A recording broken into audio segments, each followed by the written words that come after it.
I'm doing a steering stabilizer upgrade today on my 19 F250. I've got it a couple weeks ago. I had it leveled with the Ready Lift 2.5 inch, and so they're only 35s, 35 by 12.5 Toyo MTs, and the F load. But ever since I've done that, it's got a bit of a wander side to side on the interstate. It kind of, you hit bumps and stuff, it wants to jerk left or not jerk so much, but it just wants to move left or right in the lane. So I did some research. Looks like the Fox ATS is pretty much as good as you can get for steering stabilizers like this. So I went ahead and took the stock one out just now. Not too complicated, but a little bit harder than I expected to get this taper bolt out. I knew it was going to be stuck in there pretty bad, but you can see how mushroomed that end is. I ended up hitting it with a 2-pound sledge for like 5 minutes straight. Finally popped out. So some advice I'd give you is maybe buy that, I think it's called like a ball joint pick or something that hooks in like this. You can pry against it, or soak it in PB Blaster too. That may help, I don't know. Anyway, harder than I expected, but it's out. The only piece of hardware that you reuse with this is this bolt. That's the one that goes through the eye. On this end, it'll just go through here on this one. Besides that, oh, and also to take the old one off, all you need is an 18mm socket and a 15mm. I was hoping I could use my impact wrench on that, but it didn't fit in any of the places, so I ended up just using a big ratchet. And they were pretty tight, but not too bad to get those off. Truck's got about 50,000 miles on it, so nothing's really froze up or anything in there from being in there for too long. Right over the instructions, it says to start off with this at an 1/8 inch. I just stuck 2 16th plastic shims in there and compressed it.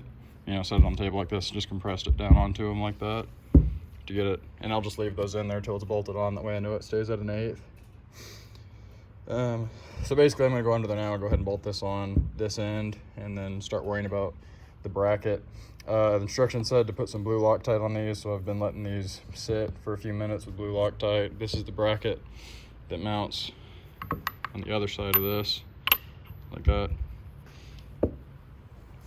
So I'll go ahead and get under there and get this side bolted on with the original bolt. So underneath the truck now, just directly under the front, there's the passenger side wheel. You see the old stabilizer went from, or dampener, I think is what they call them in the stock ones. But the old one bolted from right here. That was the easy one to get out. Couldn't get my impact on it though because of this. And then that taper bolt went through right here. So it's kind of hard to get a good swing on it because you're going from here and you've got that bar and the diff and everything. Best angle I ended up finding to get at it was laying under the truck like this, and see, it's right here is where it was. I was kind of able to hit it like this. That's how I finally got it to pop out. Anyway,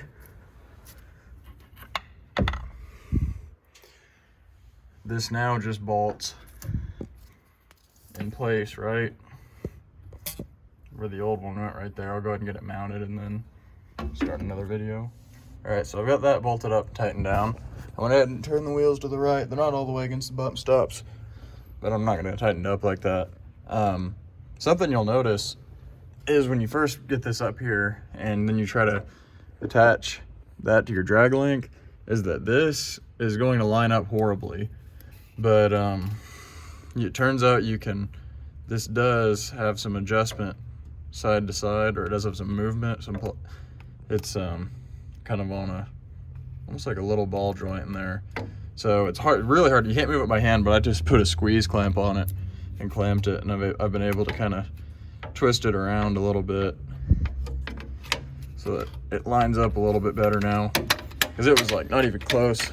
So now I've wasted a bunch of time, looking stuff up, looking at the instructions, crawling out from under the truck, and then getting back under and stuff. But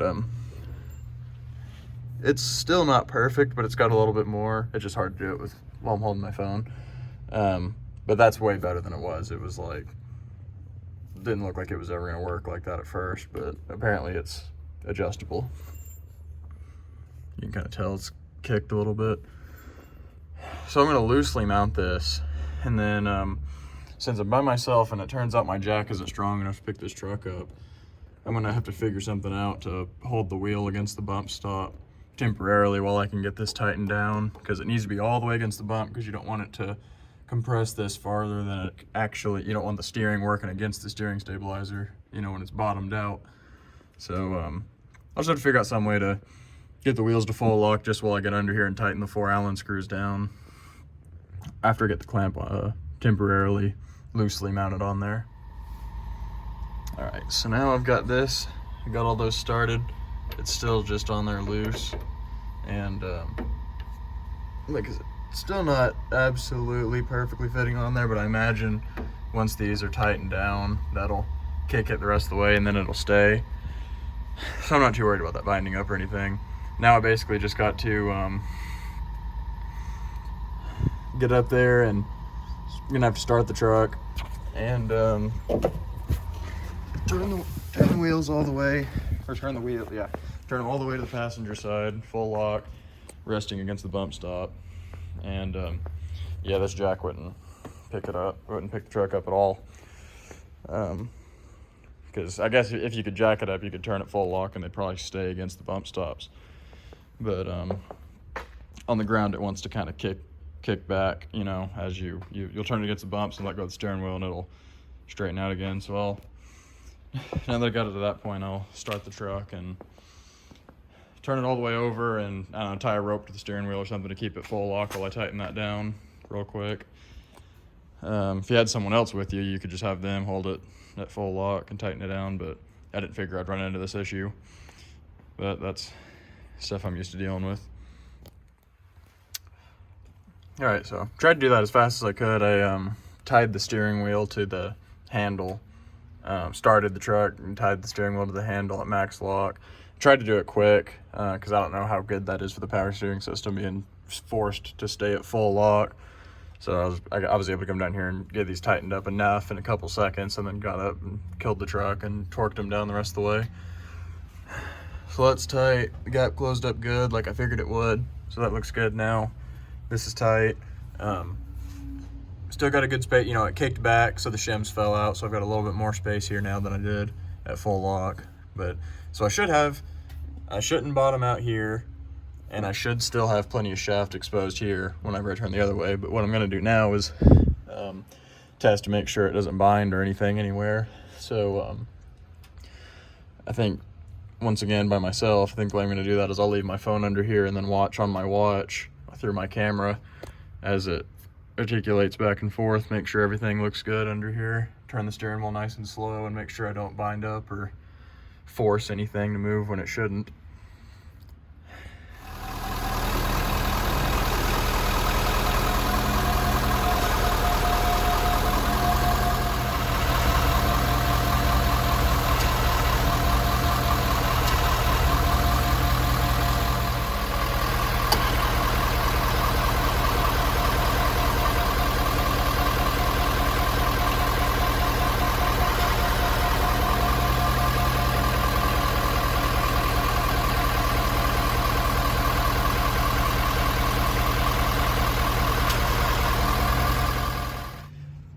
So it's pretty much done. Double checked it side to side. It's definitely mounted a little bit more this way than it needs to be, but I'm not so concerned about making sure that it's at a perfect 1/8 here whenever I compress it. So as long as this shaft, which you can see where it stops, it's still got 3/16 or so sticking out at the end. When it's full lock this way, it's just a little bit more open than an 1/8 here, but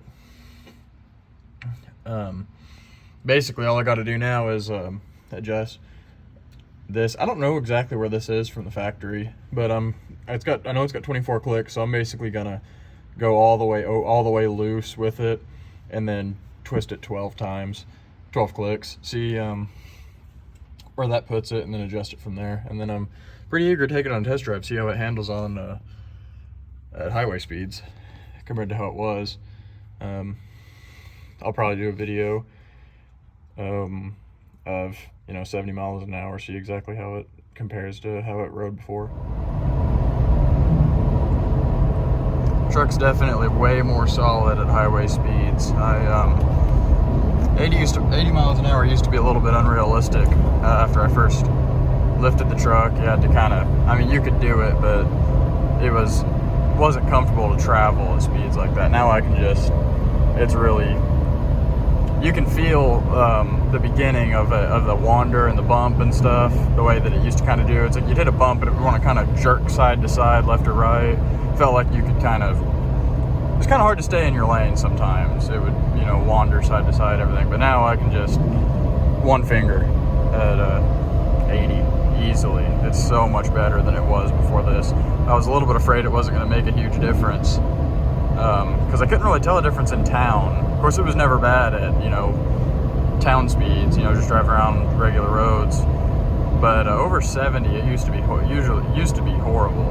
But it's so much better and more solid now. I would not hesitate to take a really long trip in it where I needed to be driving at about 80, or pulling a trailer. That was another thing. I pulled a trailer with the truck once at highway speeds, and it felt like it had a lot of sway. It's like the trailer wanted to drive the truck. Now this, just so much better. Definitely recommend this steering stabilizer for sure.